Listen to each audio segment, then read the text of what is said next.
হারাম শরীফে পৌঁছানোর পর ওমরা শুরু করবেন। প্রথমে আপনি ভালোভাবে দেখে নিন হজরে আসওয়াদ কোথায় রয়েছে। হজরে আসওয়াদ তালাশের একটি সহজ পদ্ধতি হচ্ছে সেখানে একটি সবুজ লাইট লাগানো রয়েছে। এছাড়াও এমনিতেই বোঝা যায় মানুষ সেখানে দাঁড়িয়ে ইস্তেলাম বা চুম্বন করছে। বর্তমান সময়ে হজরে আসওয়াদ পর্যন্ত গিয়ে চুম্বন করা খুবই কষ্টসাধ্য ব্যাপার, অনেক ভিড় থাকে সেখানে।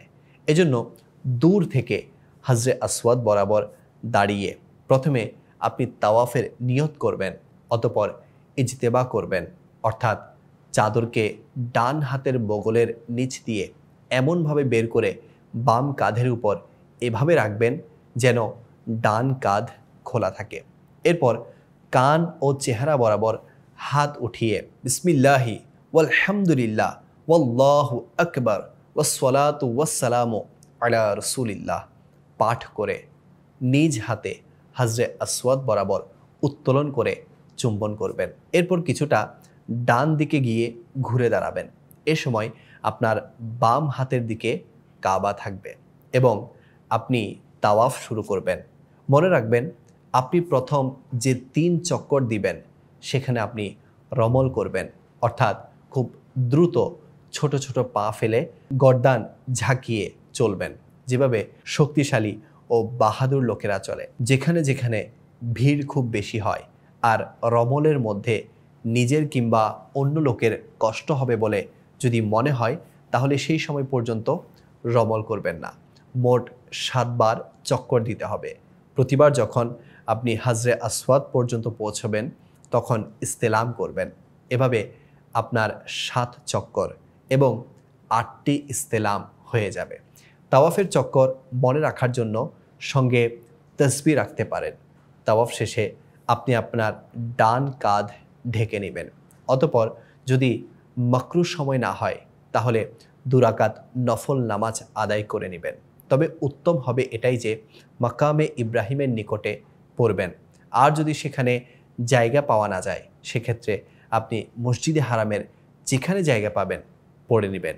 এই 2 রাকাত নামাজে তাওয়াফ অবশ্যই পড়বেন। এখন মুলতাজামে আসুন। নামাজে তাওয়াফ ও দোয়া থেকে অবসর হয়ে মুলতাজামে হাজিরি দেয়া মুস্তাহাব। মুলতাজামের সাথে নিজেকে জড়িয়ে নিন।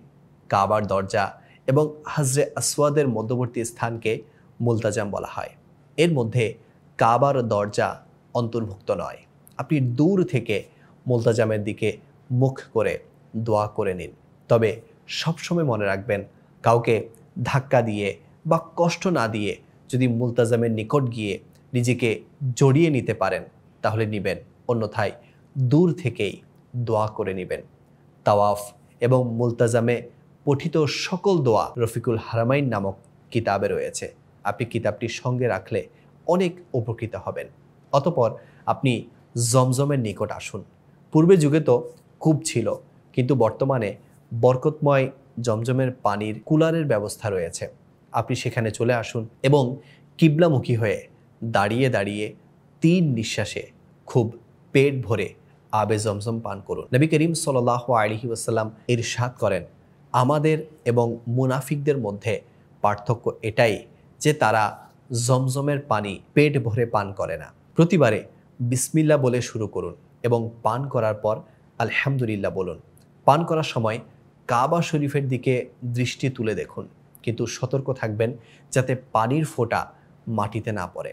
পান করার সময় দোয়া করুন, কেননা এটা দোয়া কবুল হওয়ার সময়। অতঃপর আপনি যদি ক্লান্ত থাকেন তাহলে কিছুক্ষণ মসজিদে হারামে বিশ্রাম নিয়ে নিন, অন্যথায় সাফা মারওয়ার সাই করতে বেরিয়ে পড়ুন। সাফার স্থানে সাইর বোর্ড লাগানো আছে, সেখানে চলে যান। সাফায় দাঁড়িয়ে সাইর নিয়ত করুন, নিয়ত কিতাবে দেয়া আছে। অতঃপর আপনি সেখানে দাঁড়িয়ে দোয়া করবেন। উত্তম এটাই যে 25টি কোরআনে পাকের আয়াত তেলাওয়াতের সমপরিমাণ দোয়া করবেন, আর এটা দোয়া কবুলের বিশেষ মুহূর্ত। এখন সাফা থেকে মারওয়া পর্যন্ত আপনাকে সাই করতে হবে। মনে রাখবেন 7 চক্কর দিতে হবে। সাফা থেকে মারওয়া 1 চক্কর, আবার মারওয়া থেকে সাফা 2য় চক্কর, অতঃপর সাফা থেকে মারওয়া 3য় চক্কর এবং মারওয়া থেকে সাফা 4র্থ চক্কর। অর্থাৎ এভাবে সপ্তম চক্কর মারওয়ায় গিয়ে শেষ হবে। শুরু হবে সাফায় গিয়ে আর শেষ হবে মারওয়ায় গিয়ে। কিছু হাজি এমনও মনে করেন যে সাফা থেকে শুরু করে মারওয়া হয়ে সাফায় আসার পর এক চক্কর পূরণ হবে। এভাবে তারা 14টি চক্কর দেন, যা একটি ভুল পদ্ধতি। সাই করার সময় আপনি বিভিন্ন জিকির, দোয়া, দরুদ পড়তে থাকুন। সাফা মারওয়া সাই করার সময় যে লাইনে গ্রিন লাইট আসবে তাতে পুরুষরা দৌড়াবেন। তবে অবশ্যই খেয়াল রাখবেন যাতে এহরাম ঠিক থাকে, কোনো বেপরদা না হয় এবং কেউ যাতে কষ্ট না পায়। এভাবে যখন আপনি 7 চক্কর পুরো করবেন, সুবহানাল্লাহ, আপনার ওমরা সম্পূর্ণ হয়ে যাবে। এখন পুরুষরা হলক করবে, অর্থাৎ মাথা মুন্ডন করাবে, অথবা তাকসির অর্থাৎ চুল কাটাবে। হলক করে নেওয়াটাই উত্তম। তাকসির করার সময় সতর্ক থাকতে হবে যাতে মাথার 1/4 চুল আঙ্গুলের 1 করের চেয়ে একটু বেশি কাটতে হবে। শুধু মাথার কয়েক জায়গা থেকে কিছু চুল কাটলে সেটাকে তাকসির বলে না। আর মহিলারা হলক করবে না, তারা কেবল চুল কাটবে। এটার সহজ পদ্ধতি হলো নিজের চুলের ঝুঁটির চুলকে আঙ্গুলের সাথে মিলিয়ে 1 করের চেয়ে একটু বেশি কেটে নেবে। এটি কাঁচি দ্বারা তারাও কেটে নিতে পারে। এভাবে ওমরা সম্পূর্ণ হয়ে যাবে। এখন আপনি গোসলের পর সুগন্ধি ব্যবহার করতে পারবেন। এহরামের বিধিনিষেধ শেষ হয়ে গেল। অতঃপর আপনি হোটেলে অবস্থান করবেন এবং দোয়া, জিকির ইত্যাদি করতে থাকবেন। হজের বাকি বিষয় জানাবো পরবর্তী পর্বে।